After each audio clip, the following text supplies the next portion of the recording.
Os últimos dias de vida do rei Salomão. Você sabia que até o rei mais sábio de todos os tempos cometeu erros que quase levaram seu reinado à ruína? Salomão, famoso por sua sabedoria e riqueza, teve um fim de vida cheio de desafios e controvérsias. Vamos mergulhar nas páginas da Bíblia para descobrir como suas escolhas moldaram não apenas seu destino, mas também o de toda a nação de Israel. Deixe seu like, inscreva-se no canal e comente suas opiniões ao longo do vídeo. Vamos explorar juntos os altos e baixos da vida de Salomão e aprender lições valiosas sobre liderança, fé e humanidade. Até mesmo o mais sábio dos reis pode errar, e Salomão não foi exceção. Por trás de toda a sua grandiosidade e sabedoria, havia uma fraqueza que, ao se manifestar, levou seu reinado à beira do desastre. Hoje, vamos explorar todos os detalhes descritos na Bíblia, desde a ascensão de Salomão ao trono até seus últimos dias de vida. Acredito que este trabalho detalhado merece que você deixe seu like e se inscreva no canal para nos ajudar a divulgar este vídeo. Salomão, filho do rei Davi e Batseba, é uma figura notável nas escrituras da Bíblia, conhecido por sua sabedoria, riqueza e papel crucial na construção do Templo de Jerusalém. A ascensão de Salomão ao trono de Israel aconteceu em um cenário cheio de desafios e intrigas familiares. Após a morte de Davi, seu filho Adonias tentou assumir o trono, mas a intervenção profética de Natã e Batseba garantiu que Salomão, o escolhido por Deus, fosse coroado rei.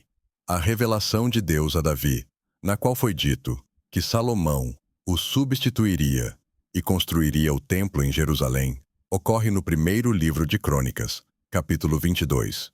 Salomão, cujo nome significa paz, começou seu reinado promovendo estabilidade e unidade no reino. A característica mais marcante de Salomão foi sua sabedoria extraordinária. Ele fez uma aliança importante com Deus durante os primeiros dias de seu reinado, um momento que mostrou não apenas sua sabedoria, mas também sua intenção de buscar a orientação divina em seu governo. Essa aliança e suas condições estão documentadas no primeiro livro de Reis, capítulo 3, versículos de 3 a 14. Em Gibeon, Salomão ofereceu sacrifícios ao Senhor, e naquela noite, Deus apareceu a Salomão em um sonho e disse: "Pede-me o que queres que eu te dê." Em resposta, Salomão mostrou sua humildade, reconhecendo a responsabilidade de liderar o povo de Israel, e pediu sabedoria para julgar e governar com justiça. A escolha de Salomão por sabedoria, em vez de riquezas ou sucesso pessoal, demonstrou seu desejo de liderar com integridade e justiça, refletindo o coração de um líder sábio e temente a Deus. A resposta de Deus foi notável. Além de conceder a sabedoria que Salomão pediu, Deus prometeu bênçãos adicionais, incluindo riquezas e honra incomparáveis em toda a história de Israel. Um episódio famoso que ilustra essa sabedoria é o das duas mulheres que disputavam a maternidade de uma criança. A história, encontrada no primeiro livro de Reis, capítulo 3, versículos 16 a 28, descreve duas mulheres que viviam juntas e deram à luz na mesma época. No entanto, uma das crianças morreu, levando ambas as mulheres a reivindicar a criança sobrevivente como sendo sua. Diante desse impasse, as mulheres compareceram diante do rei Salomão em busca de justiça. Em vez de tomar uma decisão precipitada, Salomão propôs uma solução extraordinária. Sugeriu dividir a criança ao meio e dar metade para cada mulher. A resposta de cada mulher revelou a verdadeira mãe. A mulher que genuinamente amava a criança implorou ao rei para não machucar a criança, sugerindo que fosse dada a outra mulher. A outra mulher, que não era a mãe biológica, concordou com a proposta de divisão. A resposta astuta de Salomão revelou a verdadeira mãe, a mulher que estava disposta a abrir mão da criança para protegê-la do dano. Salomão então proclamou que a verdadeira mãe era aquela que demonstrou um amor materno genuíno e ordenou que a criança fosse entregue a ela. Além de sua sabedoria, Salomão ficou conhecido por suas realizações notáveis, incluindo a construção do Templo de Jerusalém. Este grande projeto serviu como o centro espiritual do reino e simbolizou a presença contínua de Deus entre o povo de Israel. A grandiosidade do templo demonstrou não apenas a habilidade administrativa de Salomão, mas também a riqueza e prosperidade do reino. O desejo de construir um templo ao Senhor foi inicialmente concebido por seu pai, o rei Davi. No entanto, foi Salomão quem levou adiante esse nobre projeto. A narrativa bíblica descreve detalhes intrincados e materiais preciosos, como cedro do Líbano para a estrutura e ouro puro para adornos, utilizados na construção do templo, refletindo a dedicação e reverência do rei para com Deus. O local escolhido para o templo, o Monte Moriá, tinha um significado simbólico profundo, sendo o mesmo lugar onde Abraão demonstrou sua fé ao estar disposto a sacrificar seu filho Isaque. Este ato de fé e obediência que precedeu o templo destacou a continuidade da relação especial entre Deus e seu povo. O Templo de Salomão tornou-se o epicentro espiritual e cultural de Israel, um símbolo de unidade e adoração. Salomão também se dedicou a alianças internacionais, solidificando relações comerciais e diplomáticas. A visita da rainha de Sabá, que veio para testar a sabedoria de Salomão, é um exemplo notável dessas relações externas. Esses acontecimentos foram registrados no primeiro livro de Reis, capítulo 10, versículos de 1 a 13, e no segundo livro de Crônicas, capítulo 9, versículos de 1 a 12. Ao chegar a Jerusalém, a rainha de Sabá apresentou a Salomão perguntas difíceis, testando sua sabedoria. A Bíblia relata que Salomão respondeu a todas as perguntas dela, e não houve nada que ele não pudesse explicar. A jornada da rainha até Jerusalém foi marcada por uma caravana impressionante, carregando uma abundância de especiarias, ouro e pedras preciosas. A troca de presentes durante a visita mostrou a natureza diplomática desse encontro. Além da visita da rainha de Sabá, Salomão também estabeleceu relações diplomáticas com outros reinos.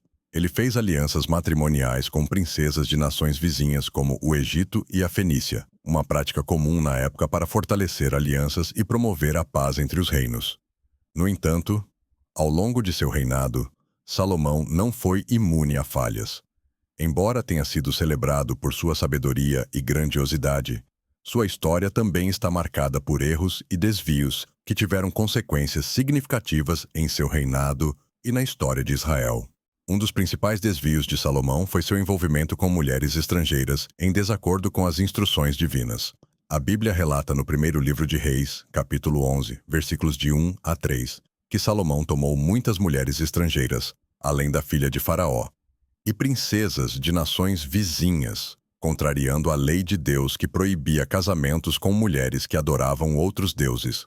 Esses casamentos não foram apenas alianças políticas, mas também introduziram influências culturais e religiosas estrangeiras em Israel. As esposas estrangeiras trouxeram consigo suas práticas religiosas e gradualmente exerceram uma influência negativa sobre Salomão. Ele começou a tolerar a adoração de vários ídolos e a participar de rituais que eram contrários à adoração exclusiva ao Deus de Israel. O ponto culminante desse desvio foi a construção de templos para os ídolos em honra às divindades de suas esposas, um ato que contradizia diretamente os mandamentos dados por Deus. Os últimos dias de Salomão, relatados no primeiro livro de Reis, capítulos 11 e 12, foram marcados por uma mistura de glória e sombras, revelando as complexidades da vida e do governo. À medida que Salomão envelhecia, suas escolhas anteriores, especialmente em relação aos casamentos com mulheres estrangeiras e a aceitação da adoração de ídolos estrangeiros, começaram a impactar negativamente seu reinado. A ira de Deus se manifestou, e ele levantou adversários contra Salomão. Jeroboão, um oficial de confiança, rebelou-se contra o rei e tornou-se um líder proeminente que eventualmente se tornaria líder das tribos do norte. A morte de Salomão marcou o fim de uma era. Ele faleceu após um reinado de 40 anos, deixando um legado que incluiu a construção majestosa do Templo de Jerusalém e de paz e prosperidade sem precedentes. A Bíblia não fornece detalhes específicos sobre a causa exata da morte de Salomão. No entanto, no primeiro livro de Reis, capítulo 11, versículos 41 a 43, está registrado o seguinte: o restante da história de Salomão, tudo o que ele fez e a sabedoria que demonstrou, está escrito no livro dos Atos dos Reis de Israel. Os dias que Salomão reinou em Jerusalém sobre todo o Israel foram 40 anos. Então, ele descansou com os seus antepassados e foi sepultado na cidade de Davi, seu pai. E Roboão, seu filho, foi o seu sucessor. Com a morte de Salomão, seu filho Roboão assumiu o trono, resultando na divisão do reino de Israel em dois: o reino do norte, liderado por Jeroboão, e o reino do sul, composto principalmente pelas tribos de Judá e Benjamim, liderado por Roboão. Assim, os últimos dias de Salomão foram seguidos por uma transição tumultuada para seu filho, que viu o reino que seu pai construiu dividir-se sob o peso das consequências de suas escolhas. A história de Salomão é um lembrete eloquente da importância das decisões éticas e espirituais, bem como das consequências a longo prazo dessas decisões na vida de um líder e no destino de uma nação.